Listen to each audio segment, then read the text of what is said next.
the senior policy advisor for the FDCDO at the United Kingdom government, for her to share some welcoming words. Dos temas logísticos es uno. Two logistics issues. Before Svenja starts, we are currently streaming live, so there are persons that are listening from several places. And two, I know there are several of us here that speak several languages, but that is simultaneous interpreting available. These are the two housekeeping issues that I had to share with you. So I'm going to be speaking in English. Morning, everyone. So it's a pleasure to welcome you to this panel on mobilizing resources for the Forest Finance Roadmap, hosted as part of the COP30 agenda. So I'm speaking today on behalf of the UK Foreign, Commonwealth and Development Office. So I'm based at the Brazilian Embassy in Rio de Janeiro, and I'm also based in the International Forest Unit in the UK. So yes, I'm delighted to join this conversation about how we can accelerate forest finance and climate action across the region. This space brings together leaders, experts, and key stakeholders to explore how we can unlock financing for the implementation of the Forest Finance Roadmap, a global framework launched by the Forest and Climate Leaders Partnership, FCLP, in collaboration with Brazil and supported by UNEP. This roadmap aims to close the $66.8 billion annual finance gap needed to halt and reverse tropical deforestation by 2030. So it lays out 6 actionable financial solutions, including jurisdictional scale forest carbon credits, jurisdictional RED Plus or JRED, the FFF, thematic bonds, blended finance, biodiversity credits, and habitat banks. These tools are designed to channel investment into tropical forests, demonstrating that forest protection and economic development can go hand in hand. Today's panel will highlight regional initiatives from our colleagues from GGGI and Terrasos that are advancing innovative financial mechanisms such as payment for ecosystem services, green bonds, and nature-based investment platforms. We'll hear real-world examples and explore the opportunities to scale these solutions across Latin America, building a shared agenda for financial innovation. We're especially honored to welcome the Ambassador of Peru to the Federative Republic of Brazil, Romulo Fernando Alcurio Vallejo, who will offer closing remarks. Peru's role is crucial as its Amazon absorbs 40% more carbon per hectare than forests in Brazil or Colombia. Oh, that's very interesting, yes. It is also highly significant that in the Amazon Summit like Belém, Peru can showcase its leadership on the climate agenda and how it's promoting an ambitious plan to meet its environmental commitments. It's important to highlight that Peru will announce its FCLP country package, which is closely aligned with the Forest Finance Roadmap. This initiative focuses on strengthening land tenure rights for indigenous and local communities and mobilizing inclusive finance for forest conservation, an approach that demonstrates Peru's leadership in climate governance and regional collaboration. So it's a noteworthy example to emphasize on this occasion. I invite you all to engage actively, share your insights, and help us build a financial pathway that keeps forests standing, empowers communities, and drives effective climate action across the region. Thank you very much. Gracias, Svenia. Justamente el panel que tenemos hoy. Thank you, Svenja. The panel we have today is precisely aimed at sharing experiences with this diverse finance. And for that, we are also have an expert panel that are going to show how the panel with the different parties is developing these innovative tools that will allow us to develop financing for forests and for nature. So I'm going to introduce yourselves. Here's Tatiana Escobar. Tatiana is a representative for the Andean area of the Global Railroad Institute GGGI, and there's also Vanessa Garcia Flores, business developer at Terrazos in Colombia. So we are going to start with a couple of guiding questions. Svenja is also going to be with us with the presentation in order to tell us a little bit about what they are doing, but we're going to start with Tatiana. Tatiana, We are aware that GGGI has provided technical assistance to Peru in developing these innovative financing mechanisms, and one of them has been sovereign bonds, which have allowed Peru to sustain the issue of bonds for thousands of millions.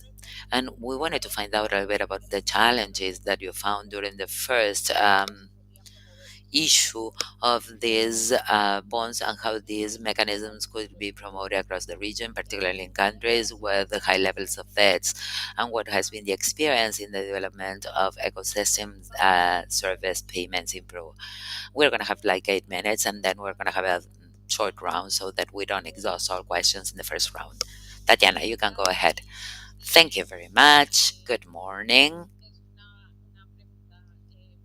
It is a very interesting question that we get asked a lot. So I'm going to start by dividing the question into two. And I'm going to start with bonds. Actually, we've been supporting the government of Peru since the beginning of the preparation of the regulatory framework applicable to current bonds, with the help of the British Embassy in Peru through an assistance program. In 2021, we created the first framework for sustainable sovereign bonds in Peru, an example for the region, an initial issue for $300 million. And we extracted several lessons learned. We faced many challenges, not only in preparing the framework, but I think the most important issue is the organization of the portfolio. And I believe this is one of the greatest challenges, not only for Peru, but also across Latin America and the Caribbean, where we've replicated this exercise. As I said earlier, Peru was one of the first, and we are with UK PAC in a project that we have implemented jointly with the RASOS in Peru, including the certain concepts in reviewing, in revising the framework, because it was lacking certain elements, and they also respond to the changes we've seen in the world over the last 4 years, which are basically issues related to biodiversity and some adaptation components. So, what is the main challenge? Let me bring it out again, the project portfolio. And Tammy is laughing at this because this is a constant conversation that we have in Peru. Undoubtedly, our biggest challenge. The biggest challenge is to identify those projects that can actually underpin that issue, those projects that are going to be underlying that issue. And depending on that project portfolio, we are then in a position to determine what kind of emission or what kind of issue we are talking about in Peru, beyond organizing the framework, which is per se a very significant exercise. At this stage, we are analyzing how we can better help so that the government has a speedier problem and a better uh, project for project identification. We're talking about databases of 300,000, 200,000 that were done manually in order to identify how these projects were aligned with the framework and with the different categories. And we're currently aiding the government of Peru as well. And this is what's more innovative about this, to do it in a more expedited way, particularly because in Peru, there's not a budget allocated to this. And this is part of the strategies that we have identified following the first structure in the mission into 2021. So this was the need. And in the case of Peru, we are including yet another component, which is climate and gender. And we are doing this in accordance with several areas, from the Ministry of Economy and Finance, with which we are in line in order be able be able to identify the different portfolios that are going to back up this issue much faster. And these can be pretty lengthy processes where much of the information about the possible projects were being left out. And what are we identifying also? That we also need support in structuring projects that are in line with the new categories or the categories being proposed. And we have talked about this. We mentioned that particularly. We discussed specifically how we can prepare projects that may respond to these categories and that can actually tap that financing, being mobilized through these issues. And the project is progressing. We're doing that hand in hand with the Treasury in the Ministry of Economy and Finance, identifying those projects, identifying the gaps in project development. We have approximately 200 projects for a pilot on that potential portfolio.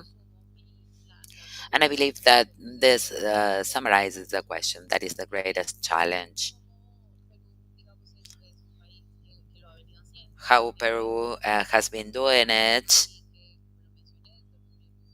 the capacities it has, because since 2021, we've continued to make progress after this.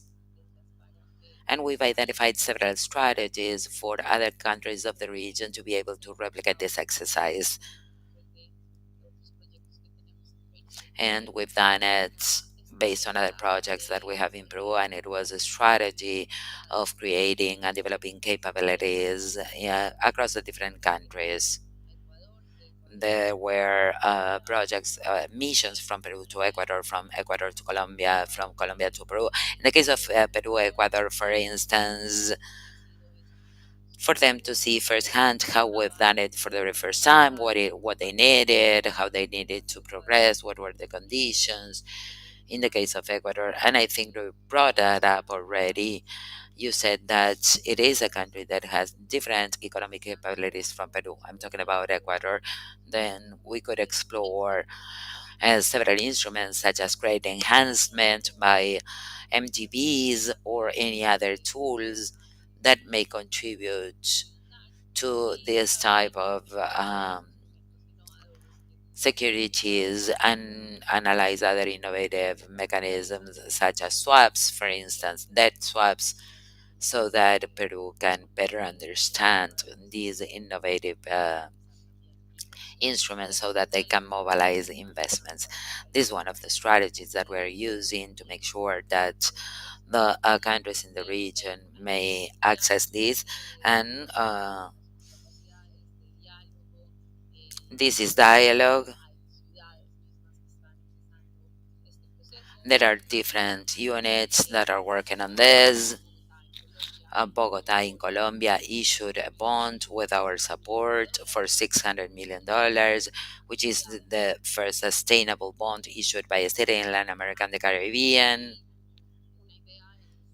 And one idea, well, it took a little bit longer to create the project portfolio and the structuring that took approximately 2 years, understanding that it was a city, that it was a very important challenge. So it is possible. We are seeing that in several cities, but we need some support. And I believe that in this case, the UK understood that pretty clearly, helping Peru and other countries in the region. We are doing okay. We are doing okay. Thank you so much for trying to summarize all of those experiences in the region in such a short period of time. So we're going to move to Svenja. And Svenja, as you said earlier in your opening remarks, the UK has been collaborating with different countries across the region in developing these tools and mobilizing financing for forests. So, could you provide a little bit more information about this?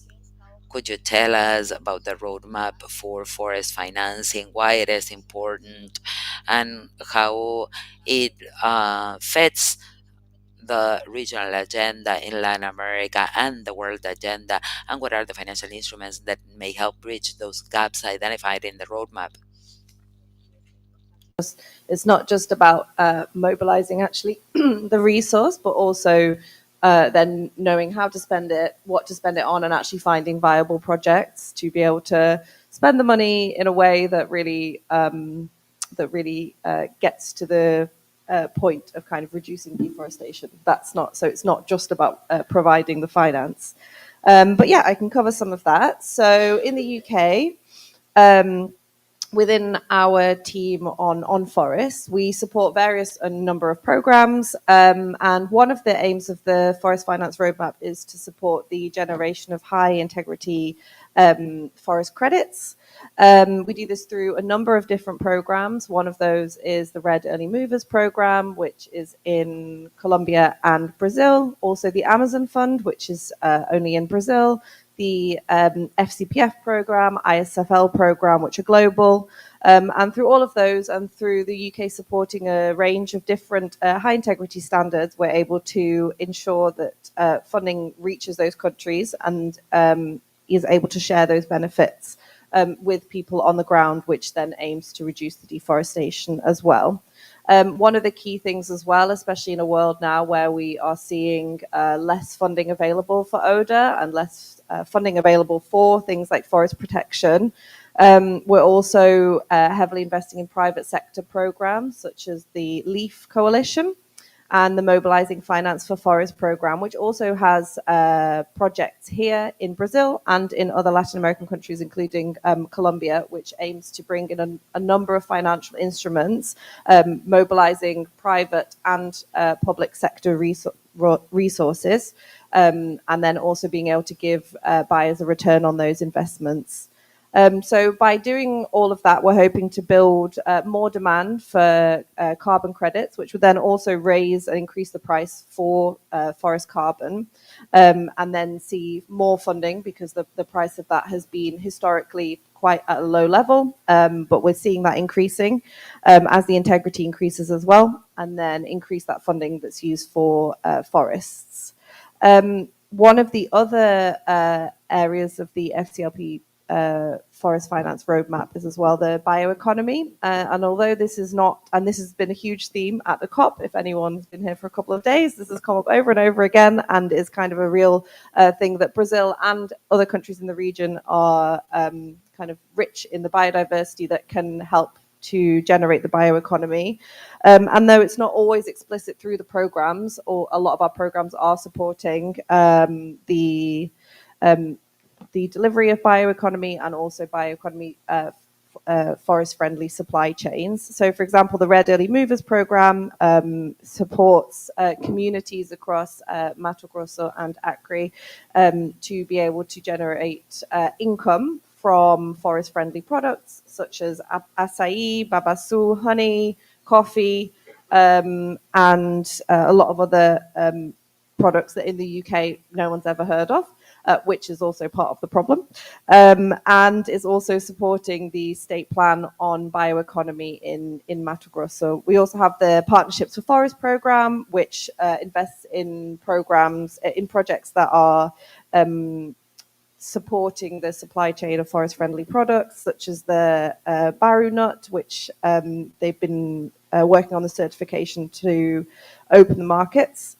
And Amazon Fund as well is also supporting populations to do this. I do think one of the issues potentially as well as once having access to finance and actually being able to continue to deliver on that, is that a lot of the projects that we are supporting are often working on quite a local level and aren't able to at times be able to invest in that international market. So recently I visited a honey production program in Acre, which was generating a lot of income locally, but because of the high certification standards that they needed to be able to sell abroad, they weren't able to access that international market. So the next steps was being able to sell beyond the state level, so across Brazil, and then the next steps being able to access the international market, which is very challenging. So at times still working on how we can bridge that gap between kind of the European, the American markets. And then finally, I would just mention as well that some of our programs are doing things such as payment for environmental services, which has been working really well in pilot projects in Colombia. We have the Incentivo Forestal in Colombia, which is supported by the REM program, which has seen reductions in deforestation in the areas that it's being applied. So the families are paid to maintain and reduce deforestation in their area of land. And the studies have shown as well that that's working incredibly well. And then just lastly as well to mention, the UK is also supporting biodiversity credits, which has also been a focus of this COP as well. So that's with France and Indonesia working on the first kind of pilot project of the biodiversity credits there. But yeah, so I would say that in terms of, there's obviously a challenge still in terms of the mobilizing the resources, and then there's also the challenge that we see in terms of the actually being able to spend that on projects on the ground that are then able to also generate their own income, being able to then reduce the support that they need, which is something that we obviously want to see from all of our projects. But yeah, and the UK is still committed in terms of ensuring the flow of these resources and also bringing in the private sector expertise that we have, as well as helping to open up that international market for some of these amazing products that we're seeing. But yes, that's it. Muchas gracias, Svenia. Son varios los mecanismos y los tipos. Thank you. We see that there are many mechanisms and support instruments that the UK is providing. So we need to see how we can articulate this in the territory. That is one of the main challenges that we're facing. Now we will move on to Vanessa Garcia de Terrazos, and she will tell us a little bit about the Colombian experience in terms of the creation of habitat banks.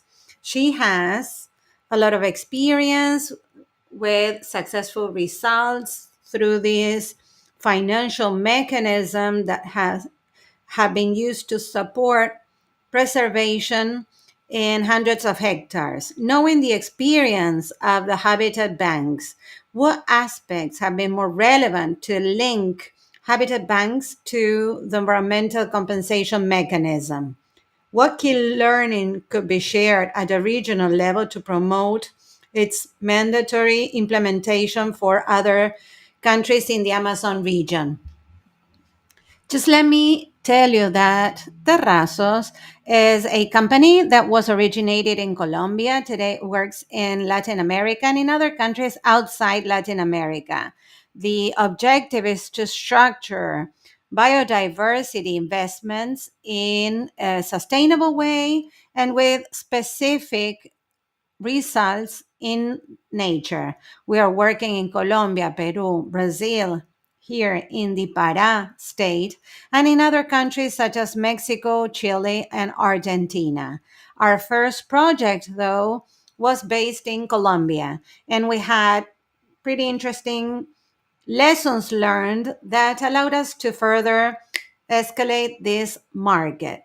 10 years ago, approximately, Colombia updated environmental regulations in relation to compensation. In the past, we did have a regulation in place, but each company had to engage in compensation separately in their own way, let's say. With the new compensation regulation and habitat banks regulation, companies, NGOs, and different stakeholders may offer compensation or offsetting services. That triggers competition, and competition triggers quality. There's something that is very clear. First, we need to have regulations in place for a compensation market. We need to apply mitigation hierarchies. Companies need to clearly understand licensing processes. And once all those guidelines are in operation, then we can have a market that can open up their doors not only to banks, but also to PSAs and other instruments. Banks are not the single tool. That is important to highlight. It is important to have different options because companies need to choose how to make their investments. So that is on the one hand. On the other hand, we need to offer compensation alternatives to mitigate uncertainty and risks for the companies. That is critical.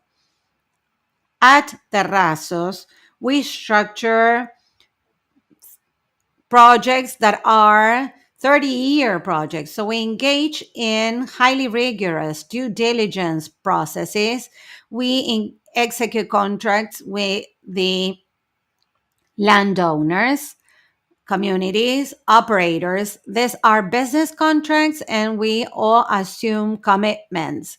And then we have a financial vehicle that allows us to manage and govern these projects independently. And this is very important because all these different components allow us to align incentives. Terrazos, the project investor, the landowner, the communities, we are all aligned towards a common goal to have the project succeed. If it succeeds, we are preserving biodiversity and we're making money. And that rentability, profitability is a major incentive for landowners and for us and for investors as well. The first step is to clearly understand the regulation. Second step, to allow market alternatives for compensation with safeguards and high integrity guidelines. And the third step of this exercise is that all these banks or mechanisms should be registered or acknowledged under a certain register. And so that we can see all of this as a project at a landscape level. And banks should complement each other. They should have links with what's happening in their environment. And this is the only way to make this project sustainable in time. It has been a very interesting experience. Colombia started with the first Latin American Habitat Bank in 2016. Today, there are 20 Habitat Banks in Colombia. Terrazos has structured 12 of them. So there are other players in the market like us, and competition has triggered both high quality and good prices. So that has been important. Companies in Colombia make this type of payments, and they do so voluntarily because they do see the good results, the outcomes in terms of biodiversity, but also reputation. And they see that their requirements are being met. Something that's critical to align all incentives and to make sure that we're all walking along the same path is that Habitat Banks should work under an outcome-based payment scheme. The client will only pay for these projects once we have achieved results or ecological objectives, management objectives. We're working based on results. We're not working with advanced payments or any ineffective use of money. And this allows us to further scale up these mechanisms. For example, in Peru, there's a regulatory framework that covers licensing, compensation, mitigation hierarchy, and even habitat banks. Same thing goes for Brazil, for Chile, and for Mexico. This is nothing new. It's been there for a while, and I think that it is critical to foster competition among entities offering these services and solutions to corporations so that companies are comfortable in doing this type of investments and to choose the option that better adapts to their core business. This is important because we know that companies are interested in that. They are interested in this type of projects, but they want to do things right and they want to have positive outcomes. Clearly, it is also necessary that governments allow or somehow enforce and supervise companies. That's fundamental. que nos permitiría escalar este. And these are the two elements that will allow to escalate this model and replicate it in other countries. Thank you so much. It is interesting to hear that some mechanisms are sometimes included in the regulations but are not implemented. So they need this additional push to make them work. And this is a second round, which is focused on local communities. How do we get funding to the hands of local communities that at the end of the day are the ones in charge of preserving the forests? So I would like to ask with Tatiana in relation to ecosystemic services, the experience in Peru, how we can make funding get to the hands of local communities. And the same thing goes for Vanessa. It's going to be a smaller round. Thank you so much. I think that Vanessa mentioned one of the key topics in terms of how to get to communities. In the case of Peru, and we can talk about the better known instrument in Peru, which is the MRESI. In Peru, we're supporting MINAM to see what other MRESI modalities can be implemented at a local level. These instruments acknowledge the importance of local communities for projects to succeed. The instrument acknowledges local communities as a key stakeholder in their development. As Vanessa was saying, the same goes for Meresi, the same goes in Colombia, and where we're working with environmental services payment, in particular, water services. So engagement is critical. In the case of habitat banks and terrazos, we're analyzing, exploring the situation in Peru. The critical element is that they should be an integral part of a project. Investors, habitat banks, terrazos, or some other actor should get involved from day one. This is an open process, participatory project, as we've seen in Colombia, and we hope that we can replicate this in Peru, not only through the project that we're currently developing with Terrazo, but also through MERESIS or hydroelectric, tourism-based projects that we are currently exploring. We do believe that these are key instruments in trying to promote forest conservation, reduction of deforestation, creating value in keeping the forest.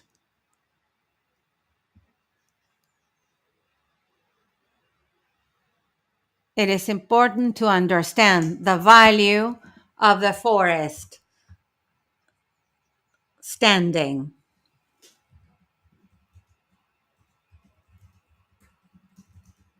This is being mentioned quite a lot at this COP, but we started last year in Colombia talking about this, how bioeconomy can be a mechanism for economic development, and which creates value in the value of standing timber. We do have challenges ahead of us, and we clearly understand that these are part of the projects. involving the communities as much as possible in being able to kind of spend these resources on what's important for the community. So some good examples of the payment for environmental services scheme that we have in Colombia through the REM program is we were able to go and visit some of these communities and hear from them directly just what a difference it was making to their lives, and the fact that they didn't have restrictions on how to spend this, so they were able to spend it on things that were important for them. One family spent it on, for example, a religious ceremony that was important for them, and another family spent it on a fridge that was then going to make sure that the fish that they were taking from the river was able to be kept fresh and be able to sold later. So a real variety there. And also finding a way to balance this in the communities where there isn't as much capacity on being able to, and haven't had that experience of managing these large amounts of money, and potentially in the communities as well where we may see certain for example, leadership potentially from maybe men in those communities, who then there's maybe a little bit more restriction on potentially the women in those communities and being able to spend the money how they want. So being able to provide the technical assistance and the support, the capacity building for those communities as well, to be able to identify what's important for the communities, how to best spend that money to make sure that it benefits everybody in the community. A great example that we have of community-led capacity building is from the Mato Grosso program, the Red Early Movers program, where the communities, NGOs, collectives are able to apply for funding for calls for proposals directly from the program. And then receive that money either through an intermediary or directly through the community to then be able to implement the project. Again, being able to find that balance in giving the ownership and the protagonism to the community, but also providing the support to make sure that the project is implemented well, and also to be able to learn from any kind of issues that came up along the way to build that long-term capacity within that team. And there they do that through the implementation partner, through the delivery partner in the Department for Environment, and they also do it through the involving local technical assistance providers, which then creates this link between kind of governmental institutions and the communities that maybe weren't there before. Muchas gracias. Muy interesante, igual que, digamos, las comunidades finalmente. So much. It's been really interesting to hear that communities are at the heart of all these projects. So having a standing timber have an economic value is the main objective at the end of the day. Vanessa, can you tell us a little bit about the community aspect of this project? There are three main elements. One is clear land ownership. Any project should be based on that. We cannot develop 30-year projects if there are going to be processes where land ownership is going to shift hands or possession is going to change. So that is what makes the community element become so important. If we need to formalize value ownership, we need to support that process. And the second thing has to do with costing and the cost benefit sharing mechanism to be set up for the project. In our case, a project is designed, the costs are established for a 30-year term, and this is carried out hand in hand with the landowners, be them communities or any other type of landowners. So this allows us to clearly understand the total cost of a project and the total return of the project in order to put together specific benefit sharing mechanisms. And all of this follows a logic that is totally different from the one in the past. Because we see communities as project investors. We work with an Afro-Colombian community that owns 57,000 hectares. 1,500 of them belong to a habitat bank. These communities are the owners of the land. They are the owners of the biodiversity contained in those lands. So clearly, the highest value asset is the land. Without the land, we cannot carry out the project. So they are main stakeholders. They are priority investors in this business. And as such, they receive dividends and payments. So we're no longer talking about beneficiaries, we're talking about peers. That's a key message. That is something that communities are claiming as part of the COP. They do not want to be beneficiaries, they want to be peers. And this is important because it gives ownership to communities and local peoples to allow for sustainability in the long term. We know that Tatiana needs to leave. She has to attend another event. And we know that this happens. We will go for a round of questions, and Tatiana will let us know if she can answer it or she has to leave.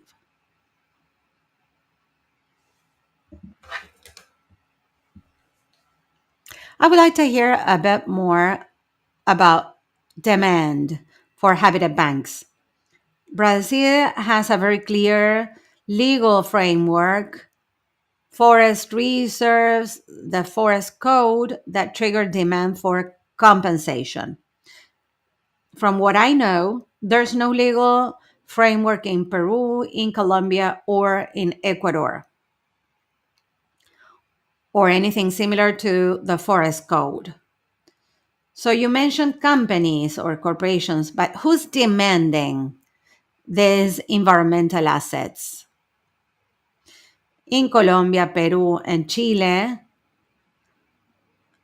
there's regulations on compensations due to loss of biodiversity, very similar to the legal reserve and compensation for loss of environmental services. So based on the forest code, you need to make compensations on account of loss of legal reserves. And when companies get granted license, they have to engage in compensations in Colombia. Same thing goes in Peru and Chile. A company that has impact on the environment has to have an environmental license. And to get that license or to comply with the license, they need to compensate their environmental impact. This exists all through Latin America and the Caribbean, the US, and the world. Demand is built based on those policies. And Habitat Bank get demands from a regulated market, and there are 6 contractual requirements that derive from that, requirements that derive from the implementation of these regulations. We see in Brazil the example of Natura, a company that depends on biodiversity to be profitable, and they need to invest in biodiversity credits in order to be resilient and to be sustainable into the future. So demand, in particular in Peru, Colombia, and Chile, comes from companies, oil and gas mining companies, infrastructure companies, solar energy, wind energy, green hydrogen companies, any type of company that changes the natural environment. They need to make compensations, at least in the case of Colombia. So they come from different sectors. Okay. Any other questions? Tatiana will need to leave us. Just a quick question. In Peru, we have the steering plan with a 2050 vision. We have aligned all our instruments to the public policy. Now we need to execute it. We're building the financial system as part of the plan. So, based on what you commented, Vanessa, where should we get started? What considerations should we have in mind in developing that financial plan? Thank you, Danny.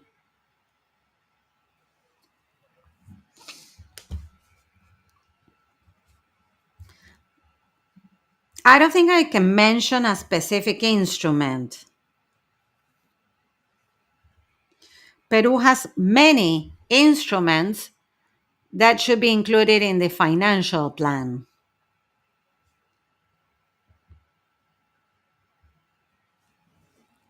And I think you're talking about the MBSAP funding plan by the Ministry of the Environment.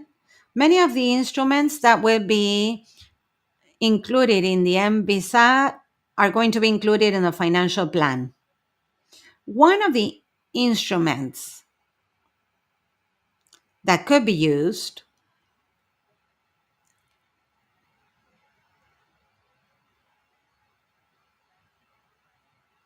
is the emission-based instruments, Danny, as we talked in the past. But we need to have the macro plan aligned to that. We've been talking not only in this forum, but in Peru, there are habitat banks, biomeresi, tourism, hydropower, bond emission, but we need to talk to the private sector once again and to work not only through compensations, but also to understand biodiversity bonds being issued by the financial sector. I think that there are many, many instruments that we could explore. Vanessa mentioned them very briefly. And there are other alternatives that are not instruments, but will get us there. I'm talking about standards, not only the existing standards, but the ones we are currently analyzing, such as climate risk, biodiversity.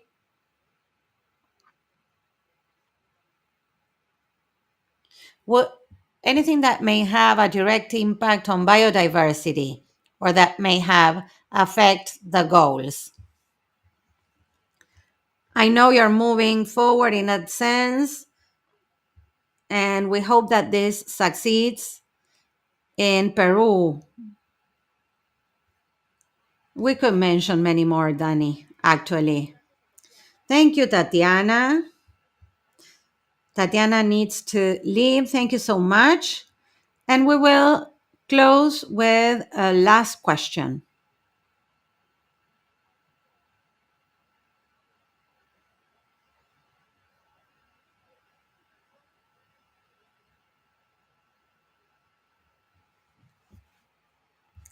Going to the same question and the whole thread, what are the bottlenecks in Peru? What is it that we need to be able to move forward? You covered updating the steering plan. In your response, you talked that we need to engage in conversations with the corporate sector. That extra mile that is necessary to land the strategies and to start implementing some of these proposals on the field. Well, we see the main stakeholders that are the indigenous peoples, and they are protagonists of these initiatives. Sorry if this sounds cliche, but we need to engage in articulation and dialogue between institutions. There are many in Peru, but we need to activate them or resume them. For example, We have different projects, and we're negotiating with sectors that historically have spoken a different language. So they come to the table, but some of us are talking about biodiversity conservation, and the others are talking about yields and debt and macroeconomy. And the environmental sector is not historically used to that. So that is part of the work that we are doing in Peru. But this takes time and conditions may vary. For example, in the past month, we've worked with different counterparties, but we do know that this is a long-term process. Strategies and competitiveness plans are a major tool to bring the private sector close to the government. The Loreto or the Amazon one have recently been approved. And competitiveness plans and competitiveness policies at a national level are also critical. At the end of the day, long-term investments or long-term planning instruments are very much linked to competitiveness plans. And that is what we need in order to have a multi-tier, multi-level planning process. Thank you, Tatiana. Thank you to the audience. We're sorry about the lack of time. Sometimes time is not on our side. Questions? Okay. Good morning. Thank you so much for such an interesting panel. Esbenka, what is the role of the UK in mobilizing funds and going for integrity and transparency? This question goes for both of you. When we see habitat banks and other instruments that are being created, how can we warranty that in addition to the national level public policy, we can secure a system that can warranty transparency? For example, carbon credits, to prevent double accounting, duplicate accounting. That's important. Can we start with you? Que es decir, con doble contabilidad con los créditos. Sí. Double accounting of credits, yes. I think it's just about having the really robust methodology and the UK does have some kind of requirements that we have in terms of what we expect programs and projects to be able to follow. So I guess it's about following those. We also have the high integrity carbon principles that should be available on the UK Gov website that would be kind of a basis to follow. And yeah, I think then that would provide the reassurance for the investments with the private sector to kind of be able to get those investments for the projects. I would also just say that that it's sorry, I forgot what I was saying. Just come back to me. You go. Sí, entonces ahí hay como varias cosas. En el caso, por ejemplo, de los bancos de hábitat, para hacerlo súper sencillo, en Colombia presentamos un documento de registro.